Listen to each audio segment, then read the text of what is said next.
जोंनियाव जेंना जेंसिफोर फैब्लाबो जोंनि मण्डलिफ्रा जोङो लुखां जानांगौ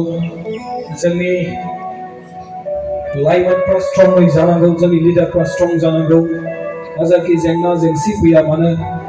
जों दहाय मेथाइखौ खनबाय जोबोद ओंथि गोनां मेथाइ नंगौ जोंनि जिबनाव गोबांथार जेंना जेंसिफ्रा सानफ्रोमबो जोंनियाव नुजाफैयो जोंनि जिबनाव जोंनि लिडारफोरनि जिबनाव जोंनि सार्केलफ्राव मण्डलिफ्राव जोंनियाव जेंना जेंसिफ्रा थायो जेब्लायबो थागोन नाथाय जों निराशा जों जानो नाङा जेब्लायबो जोंनि दैदेनगिरिफ्रा लिडारफ्रा स्ट्रंयै जोङो बाख्नायनाय सिबिनायफ्राव लिडिं खालामनायफ्राव दैदेननायफ्राव गोग्गोम गोसोखौ लानानै जोङो दैदेनलांनि दिनै बे मण्डलिया 25 years जालांबाय इसोरनि अननायजों दयाजों नोंथांमोननि मावफुंनायजों आरो आं फोथायो बे मण्डलिया लासैनो जौगालांगोन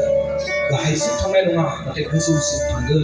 जौगालांगोन बेनो आंनि भरसा बे समाव जों आर'ज खालामि मेगन मिथिनानै जों बयजों लोगोसे इसोरनियाव जों बेखायो दिनैनि बे प्रग्रामखौ गाव गावनि जिबनखौ अंख गोथार इसोर आफा जों बेखौ हामबाय होदों आफा नों जोंखौ अनो नों जोंखौ अननानै नों गावनि फिसा जिसु ख्रिस्ट'खौ बे बुहुमाव बलिदान होबाय बेबायदि अननाय गिदिर जेरावबो जों मोननो हाया नाथाय जों नोंनियाव मोनो नंगौयै आफा जोंहा गोबांथार जिबनाव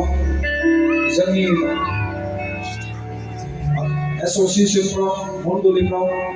जेंना जेंसिफोरजों जोङो थाब्लाबो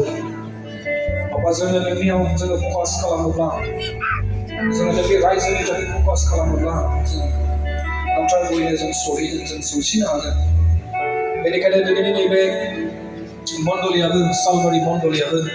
जे दिनैसिमाव 25 years बारलांबाय नोंनि फारसे नोजोर होनानै बे मण्डलिखौ लुखांबोनो हाबाय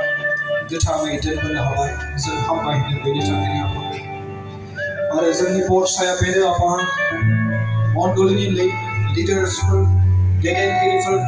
बिथांमोननि सायाव स्पेसियेलि नोंनि बोरा अरायबो थांबायबावथों जा बे मण्डलिखौ आरोबाव गोजौसिम लुखांलांनो हाबावो नों इसोरा हेफाजाब खालामदों and especially be with all the leaders